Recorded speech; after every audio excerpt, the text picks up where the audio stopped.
Bonjour à tous et bienvenue au Bistrot de Magic. Aujourd'hui, une vidéo un peu différente de ce qu'on a l'habitude de faire. Aujourd'hui, je vais vous présenter mon commandant pour le multijoueur. C'est Joyra, capitaine de l'Aquilon. On est parti.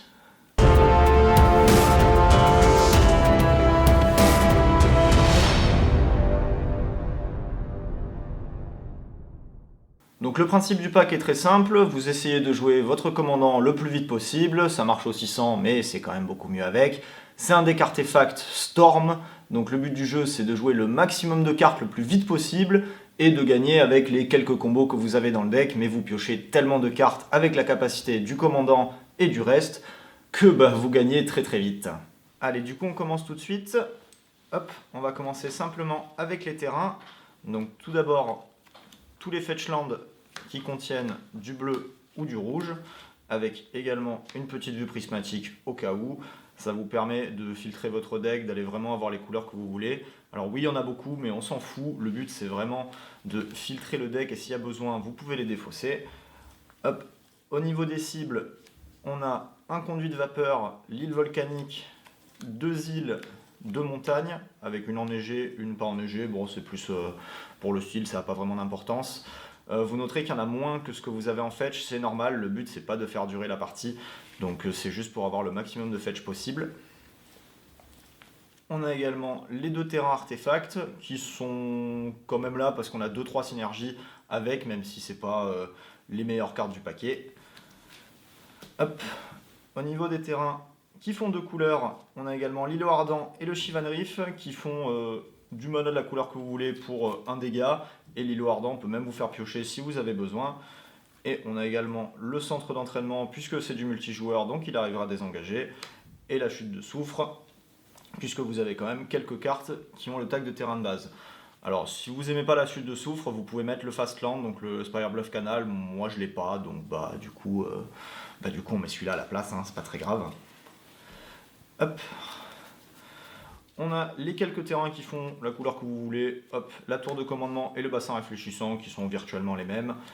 Pareil avec le vide rayonnant, la Spire of Industry et la confluence de mana qui, elles, vont vous demander un point de vie, mais bon, c'est pas très grave, on joue en multijoueur, on en a 40. Ensuite, pour les quelques terrains qui restent, ce sont des terrains à peu près utilitaires. On a Otawara, que vous allez jouer dans 80% du temps en tant que terrain, mais c'est toujours bon de savoir qu'il y a la capacité de transfert qui vous permet de bouncer un truc, ça peut toujours servir. Et les trois derniers, hop, la tombe ancienne, la caverne des hommes et la saga d'Urza. Donc tombe ancienne, hein, c'est 2 mana pour 2 points de vie, vous en avez 40, on s'en fout. La caverne aux gemmes, il y a beaucoup de gens qui disent qu'ils aiment pas, mais moi je comprends pas parce que c'est un deck qui veut gagner le plus vite possible. Si vous commencez la partie avec un terrain en plus et que vous exilez, vous avez 3 terrains dans la main, vous en exilez un et vous gagnez le tour d'après, du coup c'est trop bien en fait. Et la saga d'Urza qui est probablement le meilleur terrain du deck, hein. Si c'est joué dans plein de formats, c'est qu'il y a une raison. Vous allez pouvoir aller chercher des nombreux artefacts qui sont ultra forts dans le pack. Donc comme tous les autres, on la joue, hein. Hop. Donc il n'y en a que 29. C'est vrai que ça peut faire bizarre dans un deck commandant, mais il y a tellement de manières de gagner vite et vous avez tellement de cailloux qui font du mana que en fait, même 1 ou 2 terrains ça suffit et vous avez vraiment pas envie d'en tirer beaucoup. Hop. Ensuite, on a quelques cartes pour la pioche, parce que on n'a pas que des artefacts dans le pack. On a la sonde Gitaxian, parce que ça fait piocher une carte pour 0, ça vous permet de regarder la main d'un adversaire, si jamais il a des combos, s'il a quoi que ce soit, des interactions, au moins vous pouvez les voir s'il en a. Le remue-ménage, parce que vous faites le fameux brainstorm, vous piochez 3, vous mettez un fetch, vous l'enlevez, vous enlevez les 2 moins bonnes cartes de votre paquet, c'est le classique dans multiformat. Le combo Preordain et Vision Neduserum, parce que c'est un qui fait regard 2 puis piocher 1 et l'autre c'est l'inverse. Dans les premiers tours, si vous n'avez pas de quoi gagner, vous pouvez toujours meubler avec ce genre de carte. Pareil avec l'impulsion, hein, c'est pas incroyable, mais ça vous permet, si vous avez rien de spécial à faire, d'aller chercher une carte spécifique pour essayer de gagner direct. Donc ça sert toujours. Et enfin, les multi-commandeurs All-Stars, la Remora Mystique et la Rhystic Study, l'étude Rhystic, qui du coup, si vous arrivez à les jouer en early game, vous allez piocher juste 1 milliard de cartes, hein. C'est à ça que ça sert. Pour 1 ou 3 mana, vous allez pouvoir poser la fameuse question « Est-ce que tu payes? Sinon je pioche ». Hop. Ensuite, on a quelques tutors avec le précepteur mystique et le gamble. Préceptrice mystique va certainement dans 90% du temps vous faire chercher un contre-sort. Sinon, vous avez 2-3 pièces de combo qui sont des instants et des sorceries, donc vous pouvez aller les chercher. Mais bon, en général, ça va surtout chercher des contre-sorts. Et gamble, il vous fait chercher la carte que vous voulez du pack, avec le défaut que si vous défaussez, tant pis. Mais vous avez tellement de cartes en main en général que si vous la défaussez, vous n'avez juste pas de chance. Et les 2 créatures tutors qui sont le recruteur impérial et le mage au breloque. Donc le mage au breloque qui va vous faire chercher un artefact qui coûte 1 ou moins. Il y en a 60% du pack, donc c'est à ça qui sert. Et le recruteur impérial qui va faire chercher n'importe quelle carte de créature qui a une force inférieure ou égale à 2. Donc par exemple lui déjà. Et vous allez voir, je vais rementionner le recruteur impérial pas mal de fois parce que la plupart des créatures qu'on veut aller chercher ont moins de 2. Hop. Ensuite, on va parler, avant de commencer sur les artefacts purs, les quelques créatures qui sont là parce qu'elles sont fortes en général. Donc par exemple, le canaliseur de la rage du dragon, qui vous en foutez un peu de la partie Delirium, hein. Vous êtes là surtout pour le surveil 1 parce que les artefacts sont des non-créatures, donc ça va vous permettre de mettre beaucoup de cartes dans le cimetière. Hop. L'extorqueur des quais parce que ça se joue en multi, donc si vos adversaires ont des cailloux, des enchantements, vous créez plein de trésors, vous avez plein de mana, c'est super. Le surveillant des pensées qui dans 99% des cas coûte 1, donc il coûte pas 7, il coûte 1. Il vous fait piocher 2 cartes, si vous avez Jhoira, il vous en fait piocher 3. Et là il est bien en plus parce que ces 2 cartes notamment, celui-là on s'en fout un petit peu, mais ces 2-là ont moins de 2 d'attaque. Du coup vous pouvez les chercher sur le recruteur impérial. Ensuite, on a Briggy, déesse des comptes, qui elle, vu que vos artefacts coûtent 0 ou 1, à chaque fois vont faire en sorte que soit vos sorts soient gratuits, parce que vous allez dépenser 1, regagner un mana, sinon vous allez juste gagner un mana, parce que si vous payez 0, vous gagnez un mana rouge. Et la deuxième partie, on s'en fout de la carte. Vous avez aussi l'autre côté, donc du coup Armfell, corne d'abondance, qui c'est moins utile, parce que ça coûte 5, c'est très cher pour le pack, hein. Mais s'il y a besoin dans la situation, si vous avez plus que 2 cartes en main, vous n'avez pas le commandant, si on arrive en milieu de partie, vous pouvez toujours la casse de ce côté. Ça vous fait défausser une carte, vous exilez les 2, vous pouvez les jouer. C'est plus là dans le côté, si jamais vous êtes sur le point de perdre, vous pouvez toujours faire ça. Mais on espère ne jamais en arriver là. Et 2 dernières petites créatures artefacts, le Morguesaur et le Métamorphe Phyrexian. Le Morguesaur qui est surtout là pour protéger Jhoira, parce que si votre adversaire essaie de la tuer, il essaye de buff une de ses créatures, hop, vous redirigez sur le Morguesaur. Et le Phyrexian Métamorphe qui peut être une copie de ce que vous voulez sur le board, que ce soit un artefact, donc ce qu'on va voir après, ou même une autre créature, un truc problématique chez votre adversaire. Lui, il sert à ça, c'est un fourre-tout, vous le payez pour 3 mana et 2 points de vie. Et encore une fois, ces 2 créatures ont moins de 2 d'attaque, donc recruteur impérial. Hop. Les 3 dernières cartes avant d'attaquer les artefacts, des trucs pour accélérer le mana, le Simian Spirit Guide, le Champ Bouillonnant, qui encore une fois sont juste là pour vous générer un mana de plus, lui il en génère 2 de plus. C'est surtout là parce que vous avez besoin de pas beaucoup de mana, mais le plus vous en avez, c'est quand même vachement mieux. Et la volonté de Jeska, parce que si vous avez Jhoira, ça vous donne 6, 7, voire plus de mana. Et en plus d'exiler les 3 cartes du dessus de votre deck, vous êtes un deck Storm, vous avez besoin de mana, de cartes, ça vous fait les 2. C'est génial. Allez, on est parti donc dans tous les artefacts, parce que là vous allez voir, il y en a quand même pas mal. Et on va commencer avec les 4 cartes qui vous permettent de réduire le coût des artefacts, avec la clé des nuages, le mécano d'enthousiasme, le sculpteur d'éthérium et le Home de l'éveil. Donc toutes ces cartes, en fait, la clé des nuages va nommer artefact, hein, 99,999% du temps. Et ces trucs-là, ils servent juste à réduire le coût des artefacts de 1. Le Home de l'éveil réduit n'importe quoi, mais ça marche aussi pour les adversaires, donc il faut faire attention. Mais l'avantage de ces cartes-là, c'est que vous avez des artefacts qui coûtent 0, vous avez des artefacts qui coûtent 1, et certains qui coûtent un peu plus cher. Vous réduisez tout, si vous avez Jhoira, ça vous fait piocher. Le but, c'est d'en avoir 1, voire 2, voire 3 sur le board, pour continuer vos loops, continuer les loops en boucle à piocher des cartes en permanence. Hop, donc et encore une fois, ces 2 cartes-là sont des créatures, donc vous pouvez aller les chercher sur le recruteur impérial, si vraiment vous en avez besoin.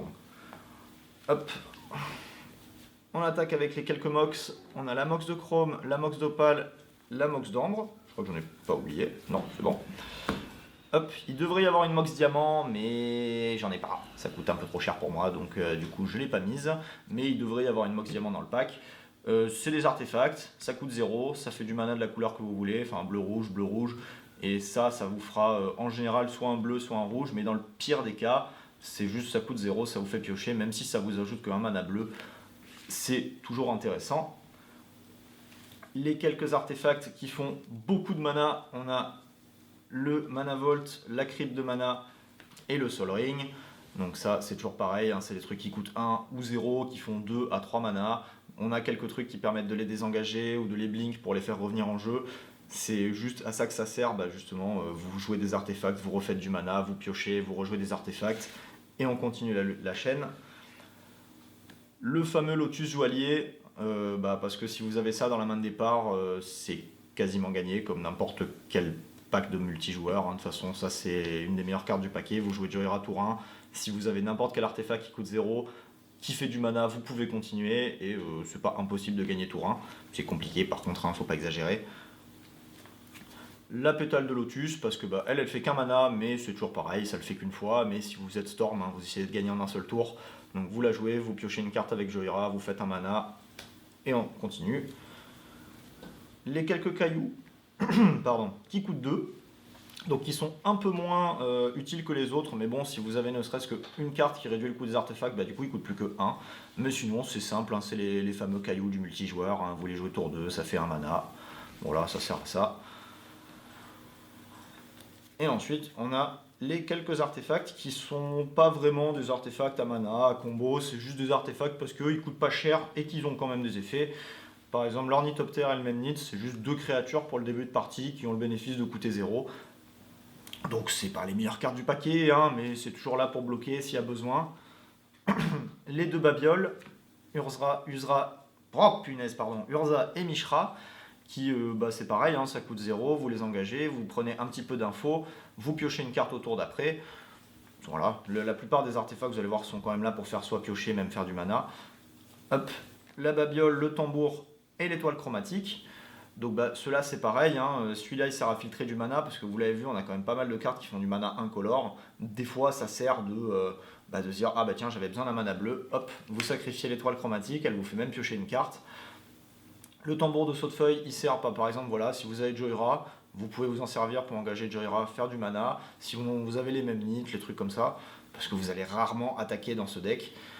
Et la babiole du conjurateur, c'est une des cartes qui pourrait sauter, parce que c'est pas incroyable, mais ça fait piocher une carte. Ça coûte 1, c'est bon, ça marche toujours. Et les 2 derniers, on a la clé variable et le synthétiseur expérimental. Alors la clé variable, c'est toujours pareil, ça coûte 1. Ça permet de dégager notamment le mana Vault, la mana crypt, tous les trucs qui font plein de mana. Et ça coûte toujours que 1. Le deuxième effet, on s'en sert très rarement. Et le synthétiseur expérimental qui, quand il coûte un rouge, lui c'est un peu plus chiant à jouer, mais il vous permet d'exiler la carte du dessus et de la jouer, et même si vous avez besoin, vous pouvez le refaire pour 3. Bon, le fait que ça crée une 2-2 blanche, voilà, on s'en fout. C'est surtout que c'est un truc qui coûte un rouge, qui vous fait piocher une carte, qui vous permet de piocher une deuxième carte. C'est à ça que ça sert. Hop.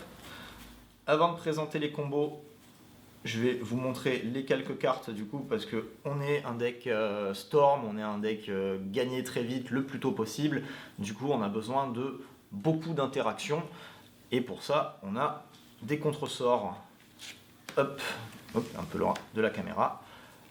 Les fameux contresorts à 0 du format, donc force de volonté, force de négation, tutelle féroce, pack de négation et le piège brise-esprit. Vous en avez déjà vu, vous jouez en multi, c'est les meilleurs contresorts du format. Il y a une raison, au moment où on recorde la vidéo, Commander Master est sorti, du coup ça doit coûter un petit peu moins cher que ça l'était avant, tant mieux parce que ça coûtait un peu trop cher.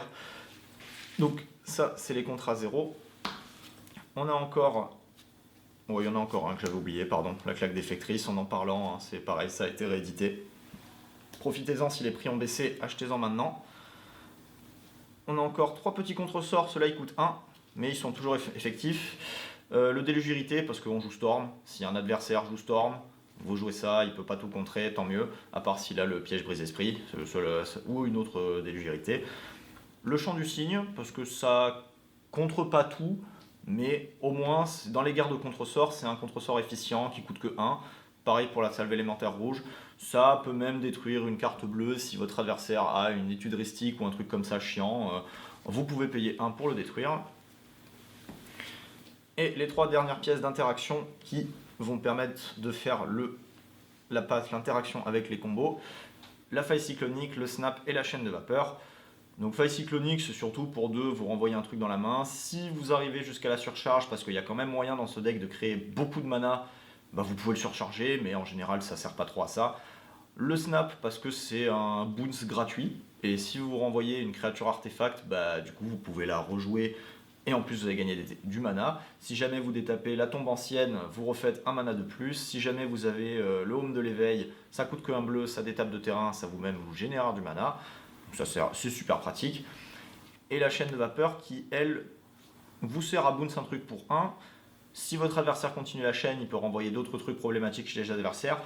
Mais sinon, ça peut commencer à rentrer dans vos combos, parce que si vous vous en servez sur vos propres cartes, en fait, vous pouvez renvoyer les artefacts qui coûtent 0 autant que vous avez de terrain. Donc si vous avez par exemple 4 terrains, vous faites je renvoie ça dans ma main, je renvoie ça, je renvoie ça, je renvoie ça. Vous renvoyez les 4 dans votre main, vous sacrifiez tout votre terrain, vous les rejouez, ça vous refait du mana, ça vous refait piocher des cartes.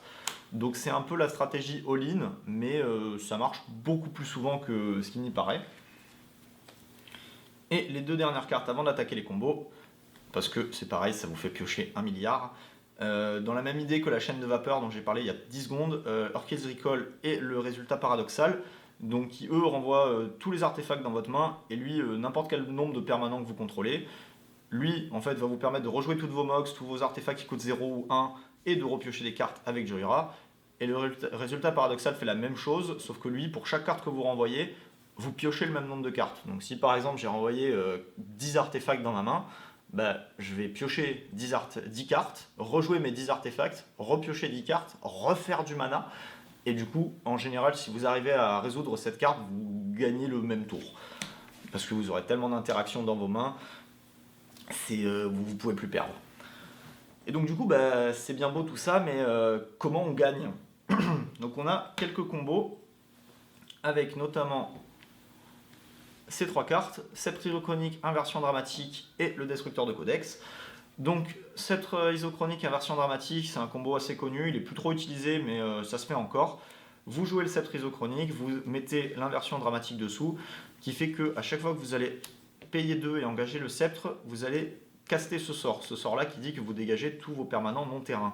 Donc vous faites ça, ça va redétaper le Sceptre isochronique qui va vous permettre de le refaire en boucle. Si vous avez n'importe quel caillou qui fait 2 mana, donc si vous avez 2 cailloux qui font 1 mana ou une mana crypt, tant que vous avez 2 mana, vous pouvez faire ça en boucle à l'infini. Et si jamais vous avez plus de cailloux, vous faites également mana infini.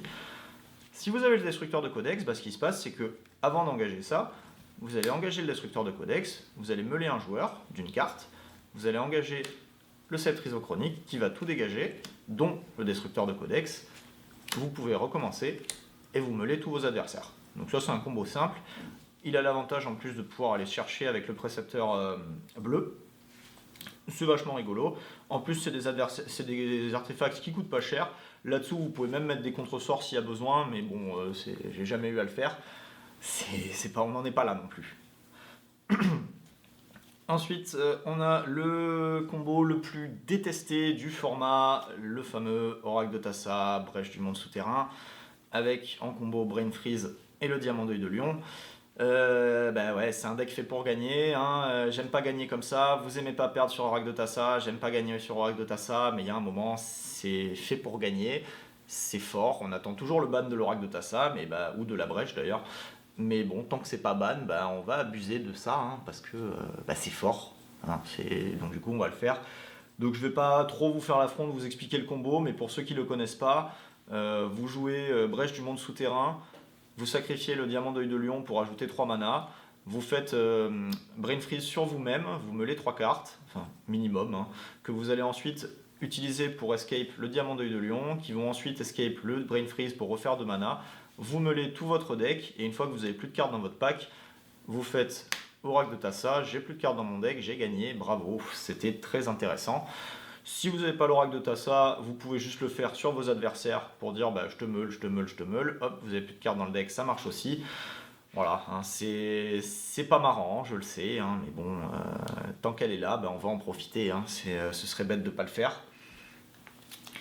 Et le dernier combo, avec probablement la meilleure carte du paquet, donc que je vais vous présenter toute seule, la toupie de divination du sensei, qui bah, c'est pour 1, vous la jouez, vous piochez une carte avec Joyra, vous utilisez quasiment jamais le premier effet, je sais que les autres decks en multi aiment bien le premier effet, moi je m'en sers surtout pour le deuxième, parce que ce que je fais c'est que du coup, je la remets au-dessus du paquet, je pioche une carte, je vais rejouer un artefact, je vais repiocher la toupie, je vais jouer la toupie, je vais piocher une carte, je vais remettre la toupie au-dessus, piocher, etc. Et tant que je peux faire ça, bah, du coup, je peux éventuellement piocher tout mon deck, tant que j'ai du mana. Pour faire ça, aussi, pour allonger un peu le combo, si vous n'avez pas tant d'artefacts que ça dans la main, on a la Forge Mystique. Forge Mystique qui dit que je peux jouer la carte du dessus de mon deck si c'est une carte artefact ou une carte de non-terrain incolore. Bon, déjà, ça vous permet, si vous avez ça en early, de jouer plus tôt. Mais quand vous avez la toupie, si vous avez ne serait-ce qu'une seule carte, donc là, par exemple, je vais prendre le sculpteur d'Ethereum.